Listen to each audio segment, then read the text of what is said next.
Hello, this is Red Decks Win, a podcast for the best color in Magic the Gathering. Hey, I'm Josh. So I want to keep trying different things with this podcast, besides just looking at one card. I do enjoy that, and I enjoy looking at burn decks, but I sometimes I don't want to get too caught in just doing the same thing all the time. We'll try something a little different today. Second half still mainly looking at individual cards, though. Now, the problem, if you don't want to look at specific cards and you don't know specific decks all that well, is you got to go out and play the game. And to be honest, I haven't been playing Magic the Gathering in local tournaments as much here lately. It might be about a month since I've been playing in person. So I figure, well, this is when you talk about Arena. What I'm trying to do, being new to Arena, I started in July. I've put like $20 into it and that's it. I don't know the most efficient way to do it, but here's my thoughts.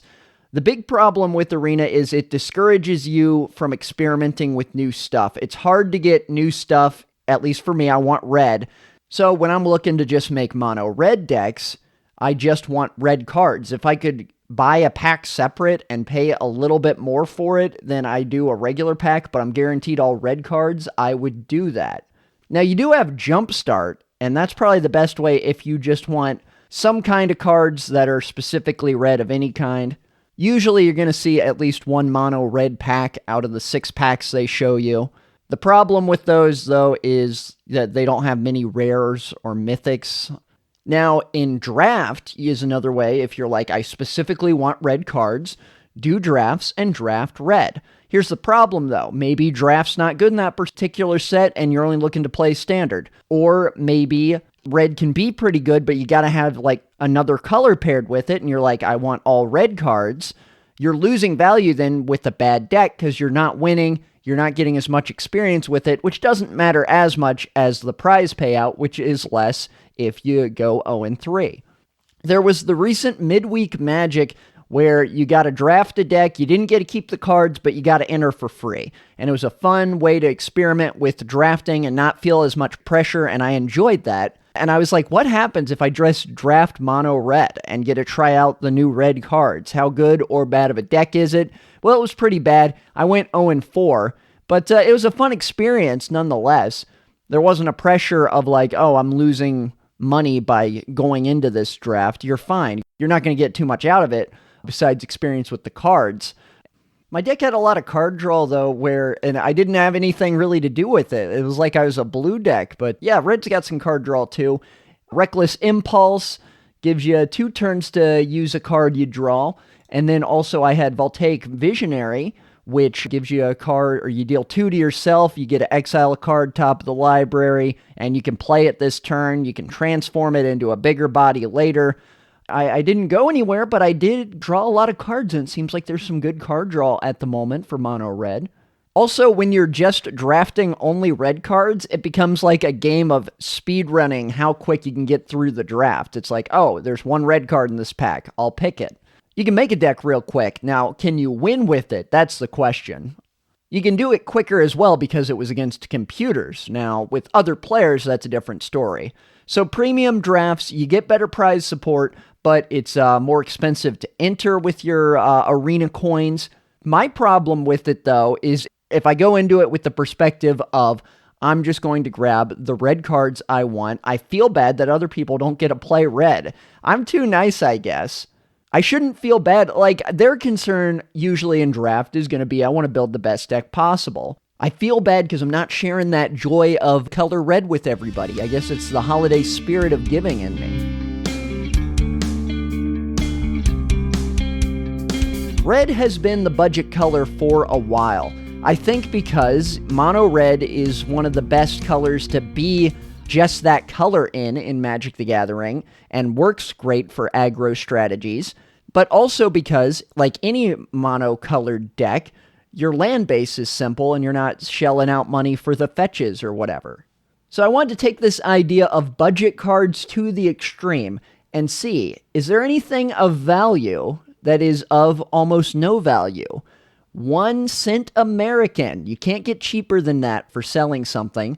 There are a lot of 1 cent cards in Magic the Gathering. My search on Scryfall resulted in 267 mono red cards that were currently 1 cent. Now, there is the format Penny Dreadful Online, but they recently upped their amount, so you can be worth more than a penny now.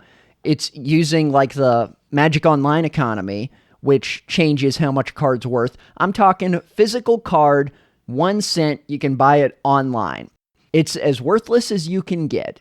But is there value for us red players, or what's the best you can do? If you had to have a 1 cent card, what would I recommend? Well, the first thing I wanted to mention is Standard has a lot of cards like this, and it's sad. They're cards that just came out, and already you open the pack, it's instantly worthless stuff. But let's see what value we can find. Jaded Sellsword, not an impressive card when you're just looking to win the game, but lots of flavor in it. Here's this Dragon Warrior mercenary. When you use treasure to pay him, he fights better. His flavor text reads, "Today, that'll cost you extra." The art looks great with the sitting Dragon Warrior as well. So Jaded Sellsword, not much play, but I mean, that's every 1 cent card. That's why they're 1 cent. Immolation from Midnight Hunt. It was a reprint of a classic card. It's only worth 1 cent, but hey, it's a reprint of a card that has some history behind it. It's a classic effect, +2, -2 on a creature. That could be fun. I was disappointed to see this on the list of 1 cent cards, Moonrager's Slash, and then I realized, yeah, I haven't played this. I was high on this thing when it was previewed, and I was thinking, sweet, a lightning bolt on certain occasions in Standard. But those certain occasions are hardly ever meet. Standard's fast-paced enough where it's not until the long game when nobody's casting a spell on a turn, and by that point, you've got the mana to spend 3 mana on Moonrager Slash, or you're less likely to be doing a burn strategy. So Moonrager Slash, sadly, Nightling Bolt is just 1 cent. 1 red for the equipment, Tormentor's Helm, also in Standard, from Kaldheim. It doesn't do much, but hey, it pings a little when it gets blocked. I thought this could work with Goblins and Fireblade Charger. I don't think it really does, but I want to throw it in it. If nothing else, the art looks sweet. Tormentor's Helm. If you're going to pick something up for 1 cent in Standard, you could do worse. Then we got Shackles of Treachery. How about you get yourself a threaten effect? You get to take their creature for a turn, and if it's got equipment on it, after you get to use that equipment, bam, it's destroyed at end of turn. That's like a sweet effect. Maybe somebody someday could use it in Commander. It's a 1 cent card. It's a threaten ability. Usually doesn't work too well, but it sounds like a blast if you catch the right person with it. So that's it for Standard legal stuff that's 1 cent. You know what I was sad to see? There's a lot of cards from Modern Horizons 2 on this list where they don't have value at the moment. It's especially sad considering how much Ragavan and the heavy hitter red cards are worth in the set. But meanwhile, you got these 1 cent cards. High risk, high reward, I guess, for Modern Horizons 2. Anyways, there's even uncommons in this set that's modern legal only that are 1 cent. Kaleido Scorch is one, and yeah, it doesn't work great with mono red. The art's cool though, and there's some novelty to getting a card for 1 cent or having a value of 1 cent, even when you're in an uncommon in a very desirable set. Spreading Insurrection, it's another threaten effect, and it's probably overcosted, and it's not that useful most of the time, but maybe someday it will be, and you'll be like, yeah, I'm glad I invested in Modern Horizons 2.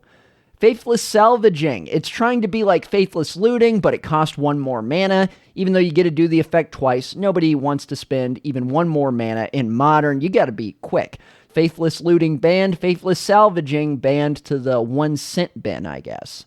Now, stuff that's miscellaneous, I didn't know where to put it. Kinetic Augur from Core Set 2021. It's an uncommon, and I didn't think it seemed horrible. Could be my blindness where I think things are better in red than they actually are.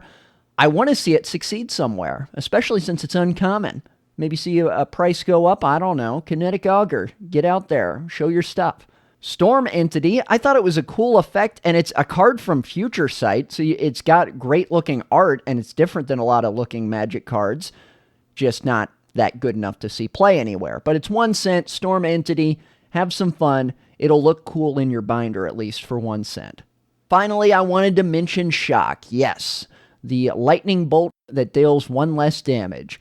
Not very desirable, but when it's in Standard, sometimes it's just what you need. If you don't already have multiple Shocks, get another shock, or get one anyways. Be a shock collector, the way people collect lightning bolts. The poor man's lightning bolt collection. It was fun finding these cards and looking for those hidden gems.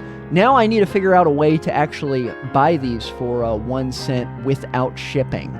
So in conclusion with this episode, I rambled a little more than usual, and I didn't have as much of a script. Was that good? Was that bad? Well, we will find out. Let me know what you think of this in the comments, because yeah, I'm posting these on YouTube now. Grabbing mono red cards in Arena, mono red cards for just 1 cent. What a life we live. I'm Josh, this has been Red Decks Win.